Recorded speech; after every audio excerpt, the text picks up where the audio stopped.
От 2002 година насам едноличен търговец Людмил Цветков стопанисва общинският кучешки изолатор в Перник.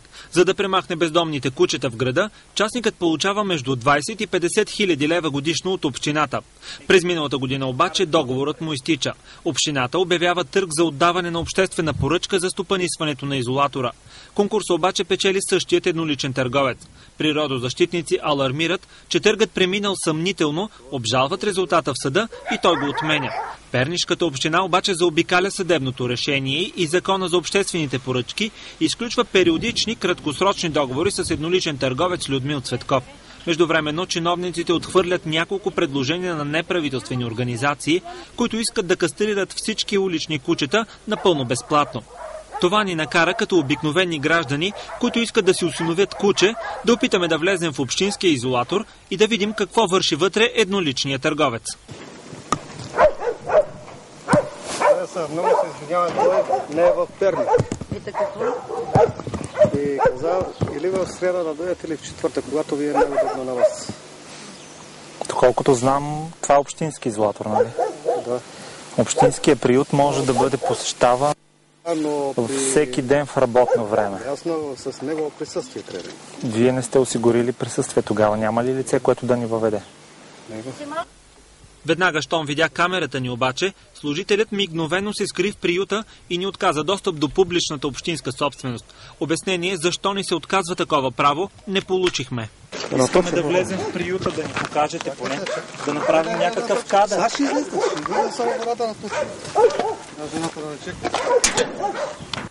След като нарушиха правото ни да влезем в общинския изолатор, попитахме ресорният заместник-кмет защо се допускат подобни действия в подопечния му обект. Обяснение защо гражданите не могат да влизат в общинския изолатор и да се осиновяват кучета не получихме, защото чиновничката не била запозната с конкретния случай и детайлите около него. Разясни ни обаче как така хем съдът анулира търга за отдаването на обекта, хем обаче той отново е предоставен за стопанисване на същия човек.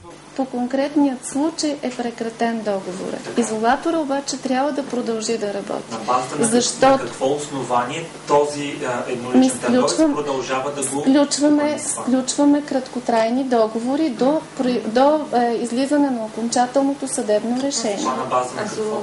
Как на базата на какво? А как да работи този изолатор? И така общината продължава да плаща между 20 и 50 хиляди лева годишно на тайнствения частник за работа, която никой не може да види как се върши. В същото време природозащитници твърдят, че в изолатора се вършат редица нарушения, като нехуманна евтаназия и недопускане на обществени медиатори при манипулациите. Едно грубо нарушение, че за събирането на кучетата по улиците трябва да има специализиран автомобил, оборудван с специални клетки, за да не се тормозят животните, да не влизат в конфликти помежду си. Всъщност превоза се извършва в едни стари автомобили. Москвичи в багажника се натъпват по неизвестен брой животни. Въпреки нарушенията и съдебното решение обаче, Людмил Цветков продължава да стопанисва изолатора. Конкретни аргументи за това чиновническо решение не получихме. Ама нали разбирате, че с кого ще подновим договор е проблем, който ние можем да решим? След намесата на екипа ни, от кметството обещаха да потърсят и да предоставят на природозащитниците терен за нов изолатор. От Европейската мрежа Лекари за животните пък предложиха програма за безплатна кастрация на всички кучета в Перник. Ще поемем този изолатор. Вие не трябва да плащате никакви пари. Ние сами ще кастрираме всички кучета, както направихме в Добрич, Русе и Варна. Като условие от организацията обаче поискаха затварянето на сегашния изолатор, защото се съмняват, че вътре се извършва незаконна евтаназия на животните, което е антихуманно и противоречи на европейските норми в тази област. Ще приеме ли общината предложението и опита на европейците и ще намери ли терен за природозащитниците и тяхната кауза? Ще проверим в началото на септември, когато Общинският съвет на Перник ще се завърне от летните отпуски. Като обикновени граждани, които искат да се осиновят куче, наш екип опита да влезе в общинския изолатор и да види какво върши вътре едноличният търговец.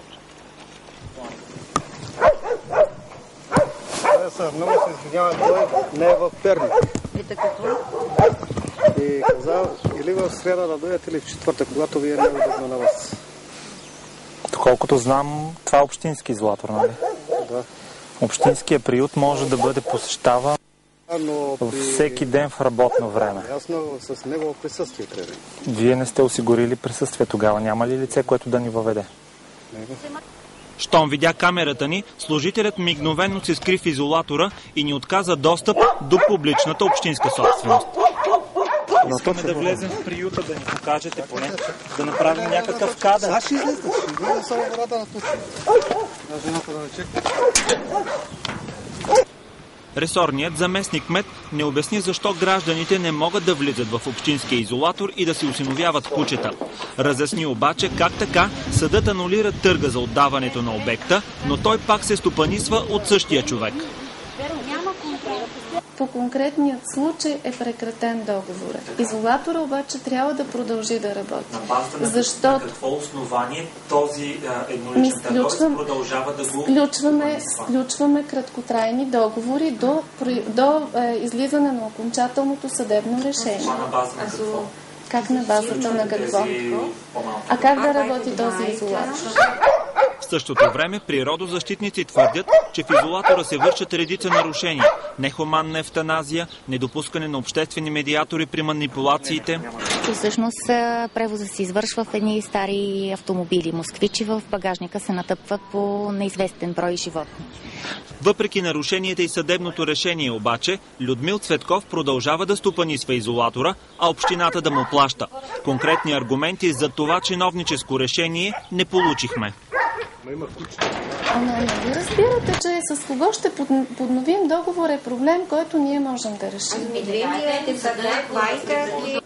След намесата на екипа ни обаче, от кметството обещаха да предоставят на природозащитниците терен за нов изолатор. От Европейската мрежа Лекари за животните пък предложиха програма за безплатна кастрация на всички кучета в града. За BBT Никола Николов.